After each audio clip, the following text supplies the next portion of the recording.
What is up, everybody? So thank you so much for tuning in. This week I have the Lexus ES300 Hybrid. Now, in my opinion, I think that if you're going to buy a comfortable and efficient Lexus, this is one of the best options that you can buy. And I think there are massive benefits to having a very fuel efficient luxury sedan like this, which you guys will find out throughout this video. But if you're new to my channel, here's how this is gonna work. I'm gonna start off going over the exterior. I'm gonna go over the interior. We're gonna take it for a drive. It's gonna be real thorough and in depth, but let's go ahead and get started.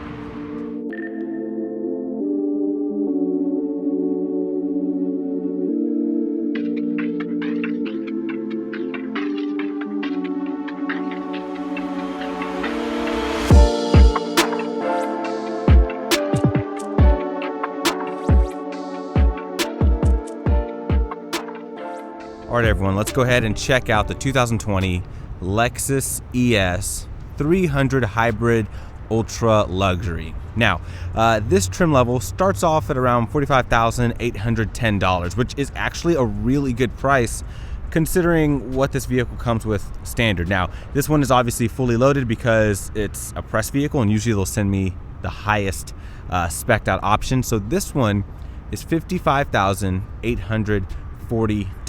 And even though this is just loaded up, I still think this is a bargain of a car. And as a matter of fact, I think this may be one of the best just well-rounded luxury sedans that Lexus sells, especially for that price point. But we're going to dive into that right now. But this color is finished off in Nebula Gray Pearl. Now, it is overcast today. It's very overcast today, so it's really hard to see how good this looks. So hopefully if I have some extra B-roll from a sunny day, I will throw it in here for you guys. But it's a good looking car. The front really takes a lot of cues from the Lexus LS, which obviously is Lexus's flagship sedan. You've got your signature spindle grille going right there in the front. And then obviously when you go to the lights, you are going to have that checkmark LED, and it is integrated into the light itself. It's not like a separate piece like the previous refresh IS was, but it looks great. So that's going to be your daytime running light. It looks fantastic during the day. Obviously at night, this has a really good signature lighting. It's got your triple beam LEDs, and that just lights up the road ahead of you incredibly well, and it just gives this vehicle a really expensive overall look. Now, because this is the hybrid, you are going to have your blue emblem located right there, so you guys can see that blue hue around the L. And then as you move up to the hood, you have some nice lines coming right here, if you guys can see that at all.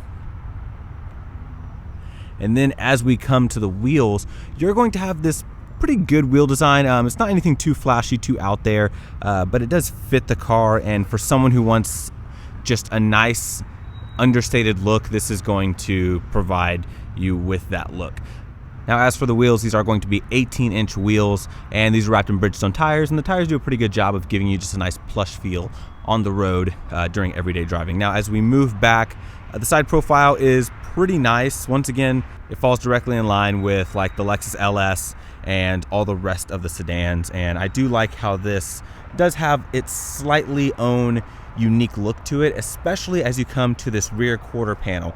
This is really where it's going to just embody its own signature, I believe. I'm not a huge fan of the spoiler back here. I really don't think it belongs on a car like this. I do like this really thick haunch right here. It reminds me a lot of like the Lexus RC. And then as we move back even further, you're gonna have just really prominent chrome pieces right here on the bottom, right here, going on top of the lights. And then I do like how the light sort of sticks out to the side like that. Once again, reminds me a lot of the Lexus RC, and the lights look good at night. I love this like triple hockey stick look that it has going on. Now, because this is a hybrid, your exhausts are going to be hidden, but if you go a little bit further down, you can sort of see them poking out like right there and right there.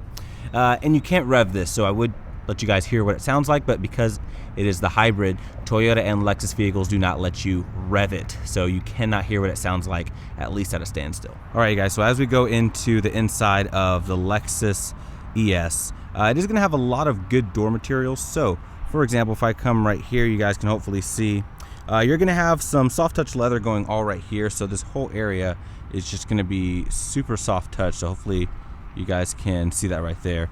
This is all soft touch. You've got this interesting like gloss wood going here, more soft touch with some stitching, this aluminum piece here, your Mark Levinson sound system with this really interesting pattern going there in the middle. And as you come down, obviously your window controls, door locks, mirror controls, this really super soft armrest with this really light like lines going through it. Very interesting. Obviously an area to close the door and to put change or things like that in there. Decent size door pockets right there. You're going to have your Lexus symbol right here. It is going to light up blue. As far as I know, you cannot change the color of that, so I hope you guys like blue. Then as you come down here, Lexus branded mats, your pedals. You're going to have, of course, all of your seating controls right down here. The leather itself is really soft, and I kind of like this mix of like black and tan leather. I think that looks really good. Then you're going to have perforations running right here in the middle, and that's going to run all along the middle of the seat. But let's go ahead and hop in and we'll check out the rest of the car. All right, so once you're inside of the ES, just go ahead and shut the door. Nice solid shut. Like the inside of this cabin. Here's a look at it before everything is started up. And then to start, it's very simple. Foot on the brake, you're gonna hit this button right here with this really cool like blue hue to it that is going to be specific to the hybrid. So foot down on the brake, and then you're gonna push that to start.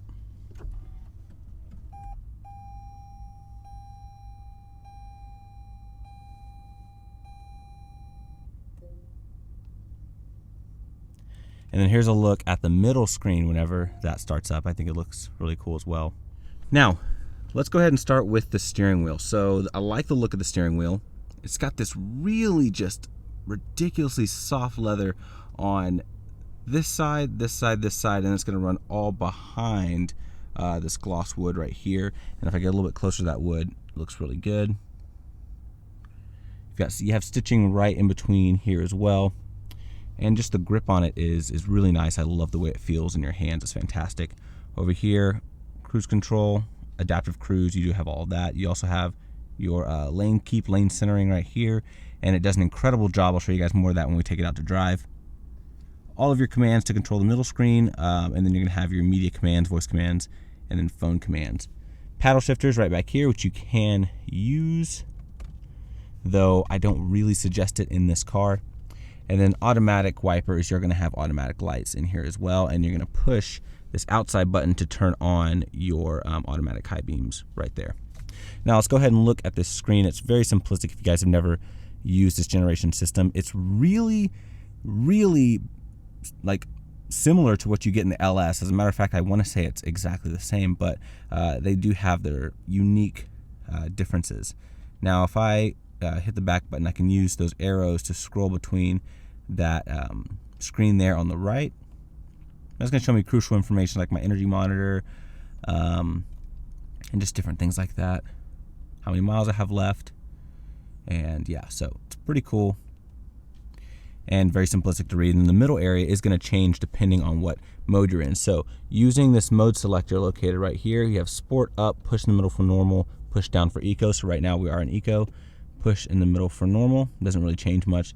The only difference is that it's going to say eco right there to the bottom left, and then if I push normal, that blue hue goes away and then eco goes away. Only difference. And then I throw it up into sport and you get this slightly sportier gauge cluster. But you know, it's a hybrid. Most people are not going to be driving it in a sporty fashion anyways, so there is that. Now coming out over here to the side, you do have some buttons located here for your camera views. If I push that, that's going to pull up that interesting camera view, which does that 360. Hopefully you guys can see that. The only thing about this screen is that in some lights, for example now, it creates a lot of glare. And then as we come down even further, you have a little pocket located right here, so I can push this, and that little pocket's going to open in a very, very slow and just elegant fashion. But it's kind of hard in there. You don't have any felt or anything that will dampen that sound. So if you put anything that will jiggle or make noise, you can probably hear it if you hit a bump or something like that. But it is closed, so that will dampen the noise a little bit. Now as you come up, this is going to be hard touch plastic, which I was very surprised to see. This is soft touch up here. You have your traction control button located right there. Soft touch right up here. You do have your head-up display right there. So here's a nice B-roll clip of the head-up display. It looks really good. The only issue that I have with this head-up display, and this is the only head-up display. Toyota Lexus's head-up displays are the only vehicles I have this issue with, but if you look at it in certain ways, the glass like distorts it. But since I've experienced this in many cars, I don't think it's just the glass on this ES. I do think it's the system or whatever that they use. I do think that they should upgrade it, make it a little bit more crisp. I get a much better head-up display experience in something like a Mazda CX-5 than I do in this. Now you're going to have this clock right here. So you have your physical clock, which is just a Lexus signature. Once again, hard touch all right here, which I'm actually super sad to see. I would like to see them make that a softer touch material, but given the amount of luxury you get in this, I guess it makes sense to cut corners somewhere, but I do think that would be a small thing for them to add. You do have that wood that's going to go all the way along here, which looks really nice. The top of that is going to be soft touch though. This is soft touch and this feels really nice. I like this accent. It's going to start right here, flow all the way down, and just sort of slightly get thinner as you go way down there. This is soft touch. This is all kind of just like nice feeling plastic, I guess. It doesn't feel quite leather, basically like a synthetic material that's put onto the dash. And of course, vents, you're going to have all of your climate control here, dual zone climate control, as you guys can see right there. Your volume knob there, your tune knob right behind that. You've got this really unique, like, if you guys can see this, that pattern going along this black area, and I think that looks really cool. And then as you come down a little bit more, you're going to have heated and cooled seats for both driver and passenger. This is going to be to put down and up the shade in the back. So you guys can see that working right there. And then you're also going to have a heated steering wheel, all your automatic buttons located right there. You can put anything in automatic. You still have a CD player, which is very unique to see. And then right over there, if you guys can see that, that is going to be your electronic parking brake. But usually when you put this car in park, it throws on the parking brake for you anyways, so most people will never need to know where that is. Now if I move this back, you do have more of that nice wood here. Push that back. You're going to have two USBs and an auxiliary behind that, a cup holder right there. This area will fit a phone, a very small one. If it's very thin, you can fit it in there, or you can just throw the key in there. And then you've got this really nice shifter, has leather on top, a really nice like dark aluminum there. It feels really good. It feels high quality. Leather shift boot. Then when you throw it into reverse, you have your backup camera and your 360 camera. 360 camera looks good. Backup camera is slightly low res and would like to see an upgrade on that. But just the overall look of this, so if I put it into park, everything goes away. The overall look of the screen, I really hope you guys can see this. If not, I'll try and get you a better angle. But the screen does look really good. It's very vivid, especially in the correct lighting. It's got some good resolution to it, and then it does have Apple CarPlay. So when the Apple CarPlay is hooked up, it really looks good. It's just a nice display. I like it. And at night, this entire cabin does look really nice, and it's just good lighting. My only thing is just the glare on the screen does get pretty bad, and today is a great example of that. Now coming right here, you're going to have all these buttons to control this touchpad. If you guys have seen any Lexus review from me, you already know I don't like this. It's just not convenient to use while they're driving. Lexus desperately needs to update this. My personal opinion, now when you own this car, you will get used to it. That's with anything. You will obviously get used to this, and then once you get used to it, it won't be difficult to use. So now that I'm used to it, it isn't hard to use, but I still would prefer to use anything else. And then as you come right here, you have your hold button. My EV mode button, look at this. I pushed it down and it got stuck in there. Don't know if someone before me had something sticky on here or what's going on, but it's just stuck in there. It still works, so if I push it, it'll still throw me in EV mode, but it's interesting to see that happened right there. Then as you move back, this is just a little area to rest your arm on. You have a cup holder right here, but if you guys can see in there, if I push this little area, that's going to fold down. So that way if you have a taller drink, let's say a thermos, you can stick that in there, and then I can push this if I have a shorter drink, and it just makes it a little bit more helpful. Armrest is nice. You have those faint lines going there. Again, I can fit my arm on here. Two people can easily fit their arms on there. It opens from both sides, which has that just really unique look to it. Wireless charging pad in there, and then just deep storage space right in there. You're going to have your glove box located here. As you come up, you have an auto dimming mirror with your home link located underneath there. Touch sensitive lights. SOS button. This is going to be to control your moonroof right here. And then you are going to have your vanity mirror with an LED light located right up top. Pretty much it for the front. Let's go and hop in the back and we'll check out the room. All right, you guys, so sitting in the back seat of the Lexus ES Hybrid. Now, I've got a good amount of room. So my headroom, if I just sit normally, I've got about an inch and a half. Knee room is fantastic back here. I have this set to my position. I'm 6 feet tall, and it's just a good feel. My feet can go under, though. When my feet go underneath the seat, there is a little bit of like a wedged feeling, so the seat does sit kind of low. A lot of other cars, I can easily just have tons of room to move my feet up and down. This one, I don't have that much room underneath. The middle hump is very low, so you could fit a third person back here, and you have a lot of width back here, so that makes it to where you don't feel as cramped to the person next to you. You're gonna have 2 USBs right down here.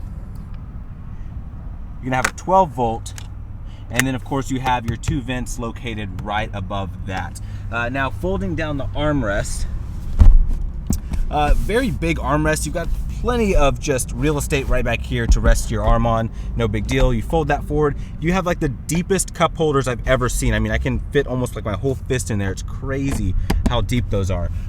So that is nice. You have a pass through here in the middle if you need to pass through anything in the middle. LED lights located right back here, which are nice and bright at night, so that looks great. And then if I shut the door, pretty decent shut. I heard something rattle just a bit, but I think that's because this does have the sunscreens built in right here. So you lift that up just like that. It's great if you want to be on your phone. There's less glare, and it's great if you have like kids or anyone in the back that have sensitive skin for whatever reason. This will just help protect them from those extra UV rays. And the other cool part is you are going to have another little area right back here. Let me close this door again. You guys can see this. So right back here, you have another little area that pulls out, and it's gonna connect right there. So I think that's pretty cool that they added that in there.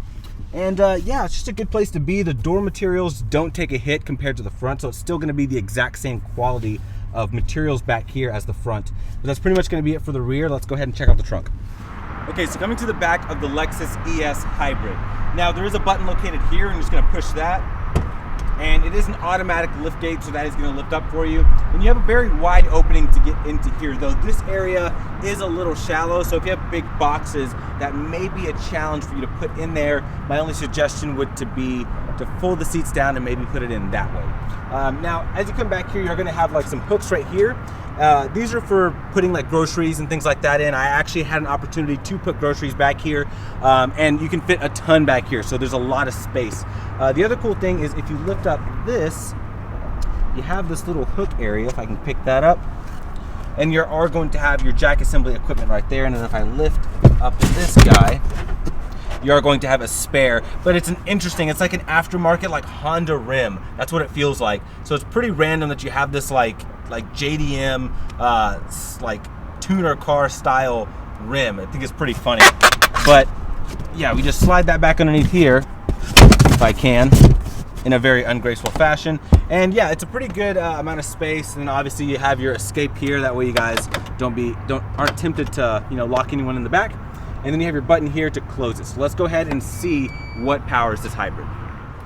Okay, everybody, so coming under the hood of the Lexus ES300 Hybrid. Now, this is going to be Lexus's hybrid drive engine. So it's gonna make a total system output with the gasoline engine and the electric motor of 215 horsepower. Now, this is mated to a CVT, so if you guys are looking for any sort of like a super sporty driving experience, this is not gonna be that. But this is going to get some of the best fuel economy for this size of a sedan. You're getting 43 in the city, 44 on the highway, which is just incredibly impressive. And as you guys will see in just a second, there is a massive benefit to that, especially in a car like this. But that's pretty much gonna be it for under the hood. I'm sure you guys wanna know what this is like to drive, so let's go ahead and get it on the road. The ES300 Hybrid. So this is a very, very comfortable vehicle. As a matter of fact, it's so comfortable, the very first day that I got it, it was raining. I'm actually here in Texas right now, and I did not even, like, if it weren't for me seeing the rain physically, I would have never known that it was raining. The sound deadening in here is incredible. I could barely even hear all the rain on the outside hitting the car. And on top of that, it didn't drive any differently than it was driving now. It felt very stable, very confidence inspiring. And it just has this really just luxurious feel. I mean, when I say this is like a bargain Lexus LS, I mean that 100%. This thing is incredible. You have the same layout as the LS. Now obviously it doesn't have as many features as the LS does. It doesn't feel as sophisticated as the LS. I mean, it's their flagship vehicle, so that's 100% to be expected, but this is incredible. And with this hybrid powertrain, if you don't need something sporty, if you just want something that's comfortable, luxurious, and is about as effortless to drive as it is to sit in and experience, I mean, this is the way to go. This hybrid powertrain is liquid smooth. I mean, it is just so easy. Now, when you floor it, so if I were to just go all the way down, it doesn't have a good sound to it. I mean, you have a CVT, and then on top of the CVT, it's just holding the engine at one set RPM. So it's just this constant just, and yeah, it's not the best sounding thing in the world. But the good news is that a lot of that engine noise is pretty damped out. It's not as in your face and as loud as you would think. Usually this GoPro makes everything sound a little bit louder, but yeah, it's great to drive. And when you're at stops like this, usually this is when it will kick into EV mode. Now you can either push this button, which is stuck, to put it into EV mode, or it'll just do it automatically. So right now it's automatically in EV mode. It's quiet, just tootling along. But once you go past a certain point on the throttle, then the engine is going to kick in. So that's pretty interesting. And then when you're in eco mode and you just completely let off the accelerator, it'll say AGC, and that's basically this like form of coasting, and it basically allows the car to coast a little bit further, which is great, especially if you're driving this yourself. If you have it on cruise control, you're never going to notice when it's doing it, but around town, the coasting feature is very awesome, and you'll be surprised at how far this big sedan can just coast. So I do like that. Now you do have your different modes. Normal, the only difference with normal is you have a little bit more throttle response. That's really the only difference. And then once you go into sport, you have a tighter steering wheel, and then of course even more throttle response. It's using more of that battery to provide propulsion to this vehicle than in any other mode. So it's giving you a lot more of that battery, and it's using a lot more of that battery as well. That's, you know, a pretty obvious statement, but yeah, any chance it gets, it's just giving you more and more power. So right now, if I were to just get onto it again, now, other than the initial like push back in your seat, just a little push back in your seat, it feels the same as any other mode. That's just because it's, once again, it's CVT, so it's just doing the same thing. It's just revving up and holding it there, revving up and holding it there. The only difference between sport, normal, and eco is that initial throttle response at the top of the accelerator pedal. Okay, so now I'm gonna let you guys in on the big secret as to why this is better with the hybrid setup. And that secret is this. I have driven, let's see here, almost 368 miles so far, and I still have over a quarter of a tank left. So I could easily drive this car 500 miles plus. And here's why that's a good thing. That means you make less stops. So during your week, if you're commuting, doing whatever you need to do, you make less stops to put in fuel. And if you were taking a road trip where you were doing just strictly highway mileage and you weren't doing mixed driving like I've been doing this week, I'm sure you can take this to almost 600 miles before you have to put in any fuel. And the luxury behind that is A, you're spending less money, B, you're making less stops, and I mean, that's really going to be it. And that really is an added luxury. It truly is, especially when you're just utilizing every drop of fuel to its maximum potential. And then on top of that, you don't have to pay money to charge this. It's not like a plug-in where you have to, you know, go to like an EV Go station, plug it in, pay your $8 to $10, however much it's going to cost you to charge. You don't even have to worry about that. The same money you spend on fuel is essentially the same money you're going to spend for the engine to charge the battery. You're regenerative braking to charge the battery, and it's a great setup. Now with more EVs coming, a lot of people will look at this and think it's old technology, which, you know, technically Toyota, Lexus have had this for a long time, but it's still so good. And honestly, if you're trying to slowly transition into what it's like to have a full EV, I think this is great. I think this is a fantastic option, and the best part about this over a full EV is you could have this and not have a charging station at your house. You can have this and live in an apartment where you don't have daily access to plug in your vehicle overnight. I think it's a great option. It's extremely luxurious, and yeah, I like it a lot. Well, everyone, that's going to wrap up my review on the Lexus ES300 Hybrid. This car is seriously a home run for Lexus. I think they're going to sell a lot of these vehicles, and I think it's just an extremely well-rounded car for the price point. It offers the best of almost everything that Lexus has to offer: comfort, technology. This is a great car to get. I highly suggest it. Let me know what you guys think by commenting below, and if you're new to the channel, be sure to subscribe, hit the notification bell, because if you do not, YouTube will not alert you, and I'll see you guys in the next review.